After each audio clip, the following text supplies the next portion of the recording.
અને હાલ પ્રધાનમંત્રી નરેન્દ્ર મોદી યુવાઓને નિમણૂક પત્ર એનાયત આપવાના એક કાર્યક્રમમાં સંબોધન કરી રહ્યા છે। સાંભળીએ। देश के नौजवानों के साथ हो रहा है, ये एक बहुत ही सुखद संयोग है। आज देश के हजारों युवाओं के लिए, आप सबके लिए जीवन की एक नई शुरुआत हो रही है। आपका वर्षों का सपना पूरा हुआ है, वर्षों की मेहनत सफल हुई है। 2024 का ये जाता हुआ साल आपको, आपके परिवारजनों को नई खुशियां देकर जा रहा है। मैं आप सभी नौजवानों को और आपके परिवारों को अनेक अनेक बधाई देता हूं। साथियों, भारत के युवाओं के सामर्थ्य और प्रतिभा का भरपूर उपयोग हमारी सरकार की सबसे बड़ी प्राथमिकता है। रोजगार मेलों के जरिए हम लगातार इस दिशा में काम कर रहे हैं। पिछले 10 वर्षों से सरकार के विभिन्न मंत्रालयों, विभागों और संस्थाओं में सरकारी नौकरी देने का अभियान चल रहा है। आज भी 71,000 से ज्यादा युवाओं को नियुक्ति पत्र दिए गए हैं। बीते 1-1.5 साल में ही लगभग 10 लाख युवाओं को हमारी सरकार ने पक्की सरकारी नौकरी दी है। ये अपने आप में बहुत बड़ा रिकॉर्ड है। पहले की किसी भी सरकार के समय इस तरह मिशन मोड में युवाओं। અને હવે સમાચારોમાં આગળ વધીએ તો પીએમજેએવાય યોજના હેઠળ સારવારની પદ્ધતિમાં આજે નવી એસઓપીની જાહેરાત થશે। ખ્યાતિ હોસ્પિટલ કાંડ બાદ સરકાર એક્શન મોડમાં આવી છે। આરોગ્ય મંત્રી ઋષિકેશ પટેલ આજે નવી એસઓપીની માહિતી આપશે। આરોગ્ય સચિવ અને કમિશનર પણ કોન્ફરન્સમાં ઉપસ્થિત રહેશે। પીએમજેએવાય મા યોજના સંલગ્ન મહત્વના મુદ્દે માહિતી આપશે। ગુજરાત રાજ્યમાં આદરણીય નરેન્દ્રભાઈ મોદી સાહેબ મુખ્યમંત્રી હતા ત્યારે અને ત્યારથી જ કોઈપણ પરિવારના કે કુટુંબના જે મહત્વનો અચાનક આવી જતા ખર્ચા માટે મા અને મા વાત્સલ્ય કાર્ડની શરૂઆત થઈ અને પ્રધાનમંત્રી બન્યા પછી સમગ્ર દેશને આજે એનો લાભ મળી રહ્યો છે।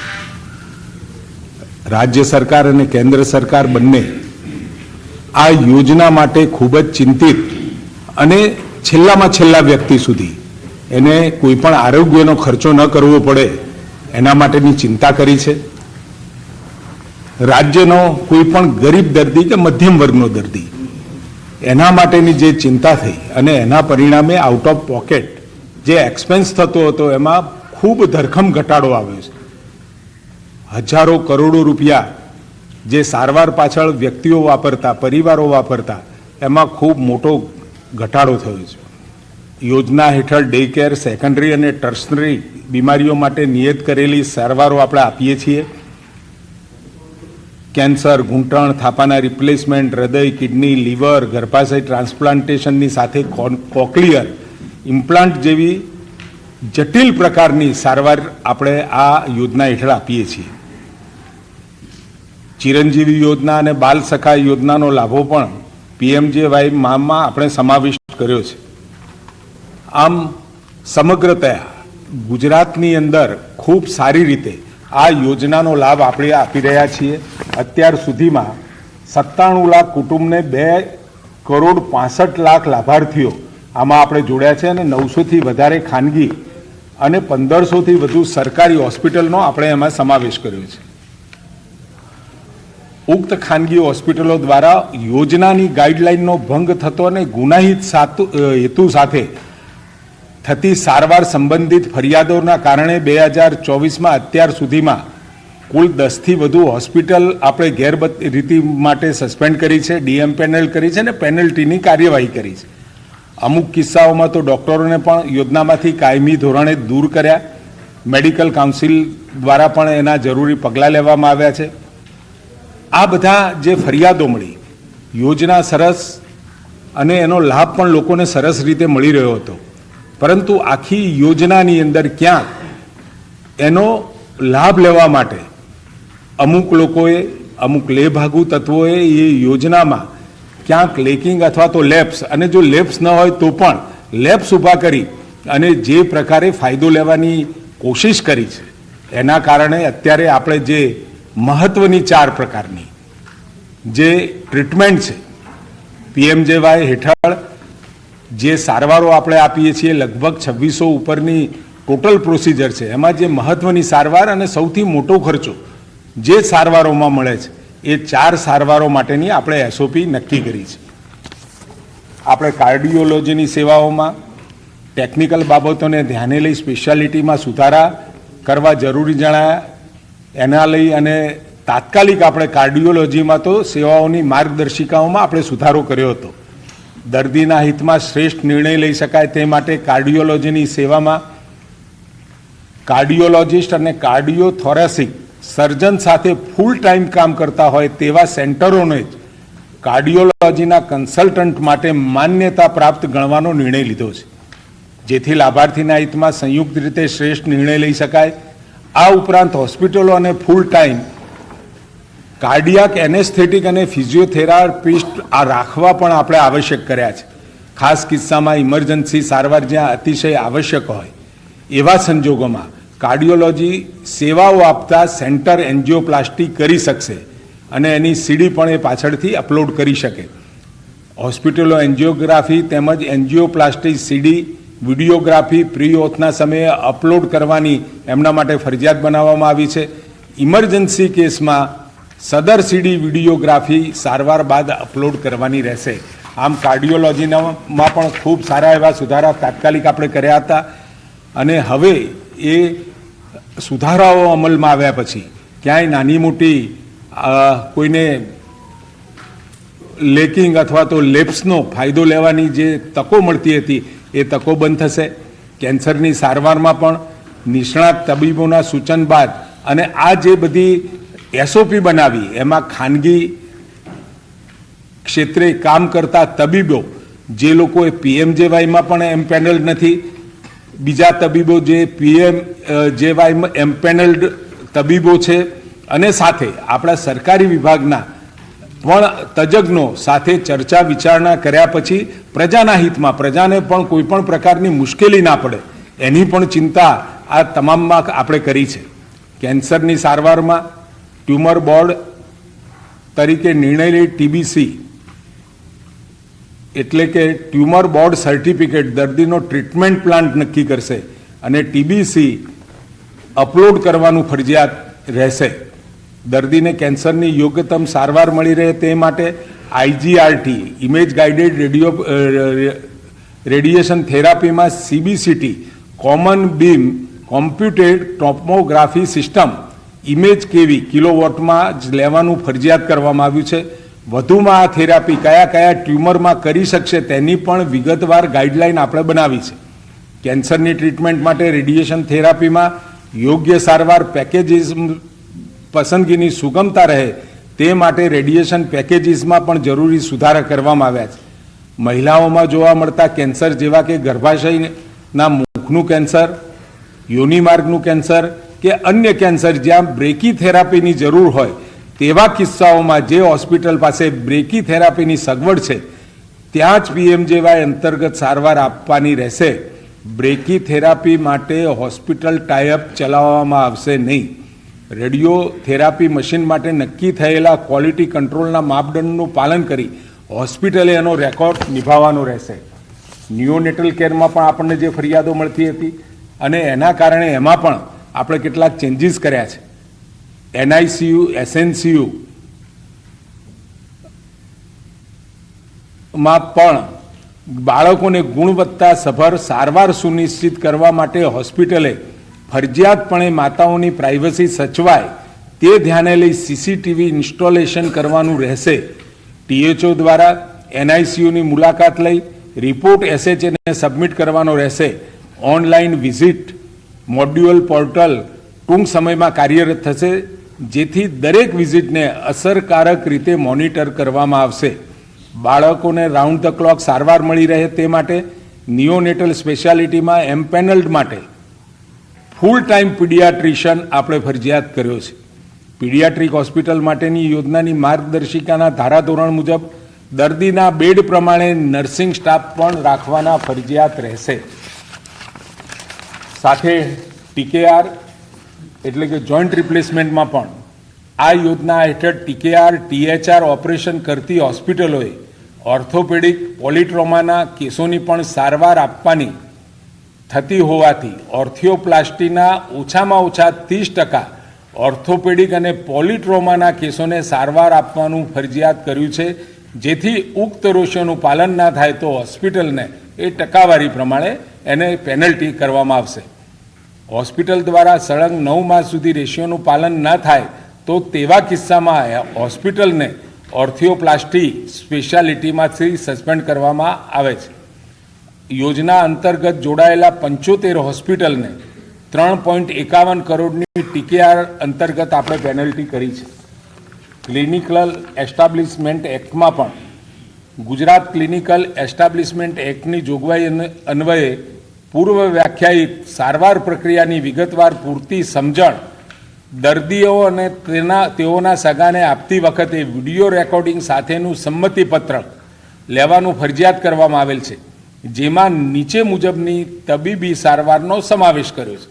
Angiography, angioplasty, coronary artery bypass surgery, amputation એટલે કે અંગ વિચ્છેદન સર્જરી, તમામ ઇક્ટોમી અંતર્ગત સર્જરી એટલે શરીરમાંથી કોઈ ભાગ દૂર કરવાની surgery, organ donation, organ transplantation, organ રિટ્રાઇવલ surgery, spinal surgery, brain surgery અને કેન્સર સર્જરી. દર્દીને ડિસ્ચાર્જ વખતે ભવિષ્યમાં વધુ સારવાર અર્થે ઉપયોગી થાય તેવા હેતુસર ડિસ્ચાર્જ સમરી સાથે હોસ્પિટલાઇઝેશન દરમિયાન કરવામાં આવેલ લેબોરેટરી, રેડિયોલોજી વગેરે તમામ ડાયગ્નોસ્ટિક રિપોર્ટ્સ આપવાના ફરજિયાત રહેશે. ગુજરાત રાજ્યની તમામ હોસ્પિટલોએ ઇન્ફેક્શન કંટ્રોલ એન્ડ પ્રિવેન્શન માટે ભારત સરકારની ગાઈડલાઇનનું સંપૂર્ણપણે પાલન કરવાનું રહેશે. આપણા ત્યાં કોઈ પણ ફ્રોડ થાય અથવા તો કોઈ પણ પ્રકારની ગેરરીતિને રોકવા માટે સ્ટેટ એન્ટી ફ્રોડ યુનિટ બનાવ્યું છે. એમાં પણ કેટલાક સુધારાઓ સાથે એને મજબૂત બનાવવાનું કામ આપણે કરી રહ્યા છીએ. રાજ્યની તમામ હોસ્પિટલો ખાતે સારવાર સંબંધિત કામગીરીનું સઘન મોનિટરિંગ કરવા માટે સ્ટેટ એન્ટી ફ્રોડ યુનિટ વધુ સુદૃઢ આપણે બનાવવામાં આવેલ છે. યોજના અંતર્ગત ખાનગી હોસ્પિટલ દ્વારા આચરવામાં આવતી છેતરપિંડીના બનાવો અટકાવવા માટે સરકારી તેમજ આપણી GMERS મેડિકલ કોલેજમાંથી અલગ ટીમનું આપણે ગઠન કર્યું છે, જે સાફુ ટીમના નિર્દેશ પ્રમાણે એટલે સ્ટેટ એન્ટી ફ્રોડ યુનિટના નિર્દેશ પ્રમાણે તેમના જિલ્લામાં એમ્પેનલ્ડ હોસ્પિટલની મુલાકાત લઈ સારવાર સંબંધિત પૂરતી ચકાસણી કરશે અને લાભાર્થીની કોઈ ફરિયાદ હશે તો તે સરકારને ધ્યાને મૂકશે. CDHO, MOA દ્વારા માસિક ધોરણે ઓછામાં ઓછી 2 હોસ્પિટલની ઓડિટ વિઝિટ કરવાની રહેશે. થર્ડ પાર્ટી ઓડિટના ભાગરૂપે ટેન્ડર પ્રક્રિયા દ્વારા ફિલ્ડ ઓડિટની કામગીરી કરવાનું આયોજન કરવામાં આવશે, જેમાં ફિલ્ડ ઓડિટ ટીમ દૈનિક ધોરણે 2 થી 3% કેસોનું ફિલ્ડ ઓડિટ કરશે. વીમા કંપની દ્વારા પણ વધુ સંખ્યામાં સ્પેશિયાલિસ્ટ, સુપર સ્પેશિયાલિસ્ટ ઉપલબ્ધ કરી ડેસ્ક ઓડિટ તથા ફિલ્ડ ઓડિટ સઘન બનાવવામાં આવેલ છે. હોસ્પિટલ દ્વારા સારવારના પેકેજીસનો સંભવિત દુરુપયોગ અટકાવવા માટે NHAને જરૂરી પ્રકારના ટિગર જનરેટર કરવાની પણ વિનંતી કરવામાં આવેલ છે. આમ ભારત સરકાર અને ગુજરાત સરકારના સહિયારા સર્વગ્રાહી તેમજ ભવિષ્યમાં કોઈ પણ પ્રકારની ગેરરીતિ ન થાય તે માટેની ગુણવત્તાસભર શ્રેષ્ઠ સારવાર લાભાર્થીને મળી રહે તે ગુજરાત સરકારનો મુખ્ય ઉદ્દેશ છે. આમ PMJY યોજનામાં 4/12/2024 સુધી 72,79,797 દાવા માટે 115,562.11 કરોડની આપણે ચૂકવણી કરી છે. સાથે આપણા ત્યાં જે 104 ઉપર દરેક દર્દીને સામેથી કોલ કરીને પૂછવામાં આવે છે, એમાં આપણે 5,03,000 દર્દીઓના રિવ્યૂ લીધા, જેમાંથી 10,328 ફરિયાદ મળી કે જેની અંદર આપણે એ દર્દીઓને પૈસા લીધા હોય કે બીજી કોઈ ફરિયાદો હોય તો એનો નિકાલ કર્યો છે, પૈસા પણ પાછા અપાવ્યા છે. 5,569,000 જે આપણને ફોન કર્યા અને એમના જે ફીડબેક મળ્યા એમાં 49,04,96,000 એટલે કે 99% લોકોને સંતોષકારક એમનો રિપ્લાય મળ્યો છે. 2,897 એ મધ્યમ કક્ષાનો એમનો અભિપ્રાય હતો અને 1,488નો થોડો ખરાબ અનુભવ આપણે નોંધ્યો છે. આમ 104 દ્વારા પણ આ આપણે જે સેવાઓ આપીએ છીએ એટલે એમાં રેન્ડમ આટલા આપણે ફોન પણ કરીએ છીએ અને ફોન કરી એનો ફીડબેક લઈ અને જ્યાં આપણને જરૂરી લાગે ત્યાં આગળ એ બાબતના આપણે પગલાં પણ ભરીએ છીએ.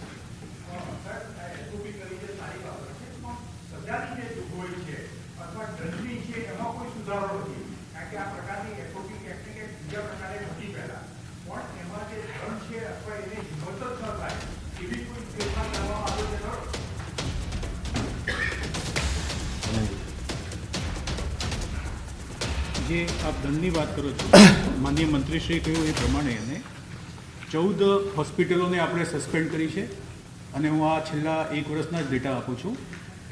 18 કરોડ ઉપરાંતનું આપણે દંડ પણ કર્યો છે.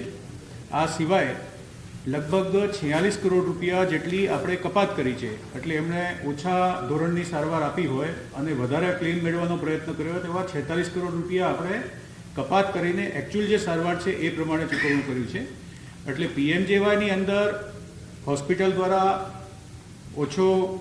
ઓછી પેકેજ વાઇઝ સર્જરી કરીને વધારે ક્લેમ મેળવવાનો પ્રયત્ન કર્યો હોય, ખોટા કોઈ પણ પ્રકારના એમણે ખોટા પ્રકારે સારવાર આપી એવા કિસ્સા ધ્યાને આવે છે. જેમ જેમ ધ્યાને આવે છે આપણે SHA મારફતે એની અંદર પગલાં લઈએ છીએ.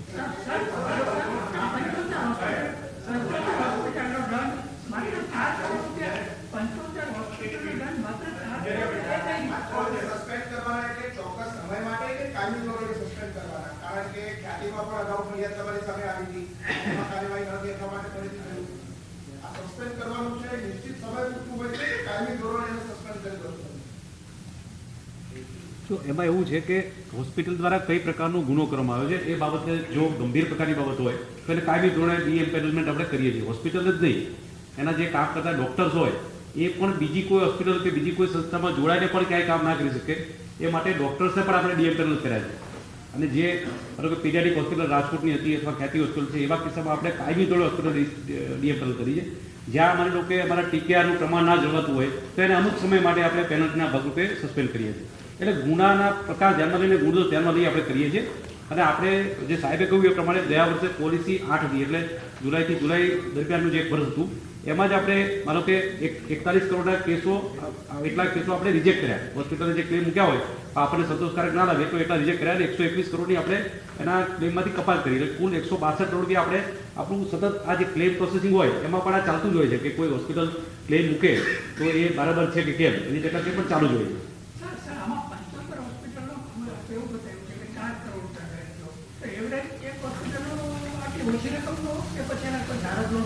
નહીં, એક ફરીથી અને આપણે 14 હોસ્પિટલ સસ્પેન્ડ કરી છે અને 18 કરોડ રૂપિયાનું આ જે સસ્પેન્ડેડ હોસ્પિટલ છે એટલા પૂરતું આપણે દંડ કર્યો છે. અને આ સિવાય કોઈ પણ હોસ્પિટલ જે મળવાપાત્ર એના કરતાં વધારે ક્લેમ કરતા હોય એ પ્રકારના જે અમારા કમિશનર સાહેબે કહ્યું એ પ્રમાણે 44 કરોડ રૂપિયા આપણે કપાત કરીને ચૂકવણા કર્યા છે અને 21 કરોડ 21 કરોડ જેટલા એમને મળવાપાત્ર નથી એમ કોઈ રદ કર્યા છે. એટલે 165 કરોડ એમને ક્લેમમાં કપાત થઈ છે, જે દંડ સ્વરૂપે નથી પણ મળવાપાત્ર નથી એ રીતે નિર્ણય કરીને કપાત કરી છે.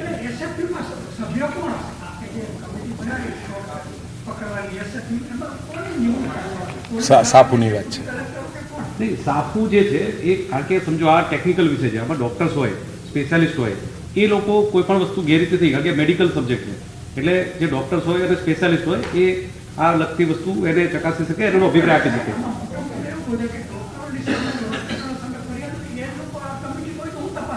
ના, પણ આપ સમજો એક વાત છે કે ડૉક્ટર્સ હોય તો એ ડૉક્ટર્સના જે રેકોર્ડ છે, મેડિકલ રેકોર્ડ છે, માનો કે કોઈ સર્જરી કરવાની જરૂર હતી કે કેમ, એનું રેકોર્ડ બરાબર છે કેમ, આ ડૉક્ટર્સ જ કહી શકશે. એ આપણે કોઈ સામાન્ય વ્યક્તિ નહીં કહી શકે, કારણ કે એ કાયદાકીય રીતે અને ટેકનિકલ રીતે બરાબર નથી. એટલે જે ડૉક્ટર્સ સ્પેશિયાલિસ્ટ ટીમ છે, જે અત્યાર સુધી આપણે જિલ્લામાં